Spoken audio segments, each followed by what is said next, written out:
This is a story about how Amin was redesignated from being a cook to full-time infantry officer. Please subscribe, comment, and give a like. When Idi Amin joined the King African Rifles in 1946, his designation was that of assistant cook.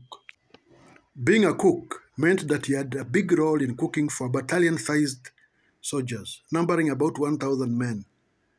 His first deployment after training was the 21st King African Rifles, an infantry battalion based in Gilgil, Kenyan colony. The duty involved cooking large amounts of ugali or posho in king-sized sufurias or saucepan. The ugali was turned round many times in the sufuria under firewood-driven heat by using a huge spoon mwiko, equivalent to the size of a rowing paddle. Amin was renowned for his ability to cook ugali to perfection, which was served with meat or beans to the soldiers.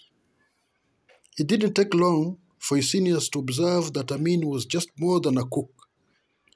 He showed many other abilities. Among these include the fact that Amin showed great stamina during the yearly 90 miles march. The 90 miles march was meant to test the endurance of soldiers and to measure their strength.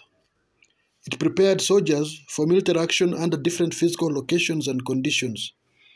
The soldiers would march singing the marching song, Tufunge safari, amri ya nani, amri ya Care, King African Rifles, that is.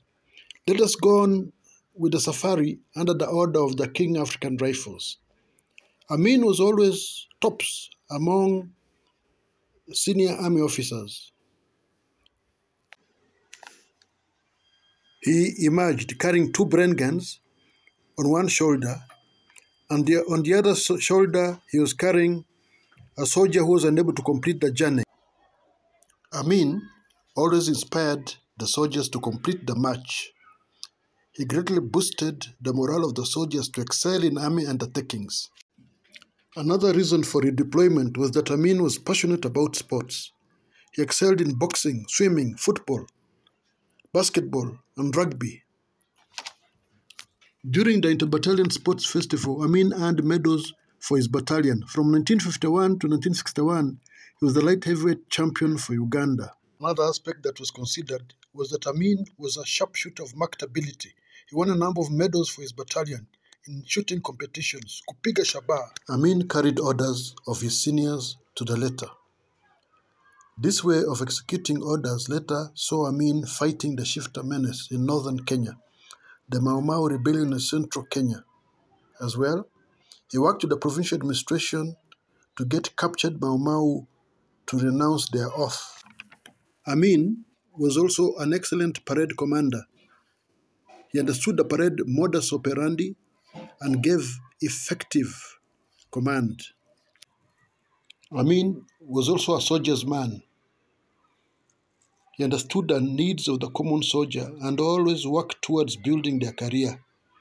When the mutiny of soldiers broke out in Jinja Barracks in 1964, the soldiers demanded that Idi Amin, who was a captain then, should be allowed to negotiate on behalf of the mutineers. This was rejected by Colonel Chain, the commanding officer of Ugandan Rifles. It was on the strength of the fact that Amin was a commissioned soldier. Lastly, Amin had the ability to speak several languages. This enabled him to interact culturally with soldiers of various backgrounds. He spoke Kiswahili, Acholi, Nubi, Luganda, Lugbara, Kakwa, among others. This fact endeared him to the soldiers.